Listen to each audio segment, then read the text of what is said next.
Dharmapriya financing company private limited.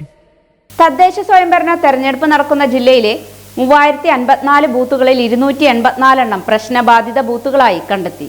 തദ്ദേശ സ്വയംഭരണ തെരഞ്ഞെടുപ്പ് നടക്കുന്ന ജില്ലയിലെ 3054 ബൂത്തുകളിൽ 284 എണ്ണം പ്രശ്നബാധിത ബൂത്തുകളായി കണ്ടെത്തി. പാലക്കാട്, ചിറ്റൂർ, തത്തമംഗലം, ചെർപ്പളശ്ശേരി മുനിസിപ്പാലിറ്റികളിലും 60ഓളം ഗ്രാമപഞ്ചായത്തുകളിലുമാണ് ബൂത്തുകൾ ഉള്ളത്.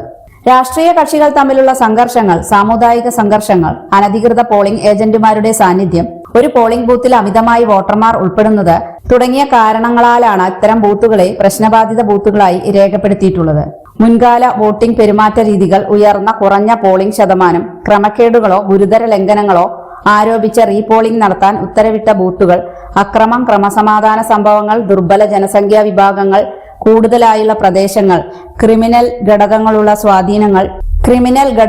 സ്വാധീനമുള്ള മേഖലകൾ, ഭൂമിശാസ്ത്രപരമായ വിദൂര ഘടകങ്ങൾ, പ്രചാരണ ലംഘനങ്ങൾ, മാതൃകാ കോഡ് ലംഘനങ്ങൾ, വോട്ടർമാരെ ഭീഷണിപ്പെടുത്തൽ അല്ലെങ്കിൽ ഭീഷണികൾ തുടങ്ങിയവയാണ് പ്രശ്നബാധിത ബൂത്തുകൾ തിരിച്ചറിയാൻ ഇലക്ഷൻ കമ്മീഷൻ നിശ്ചയിച്ച മാനദണ്ഡങ്ങൾ.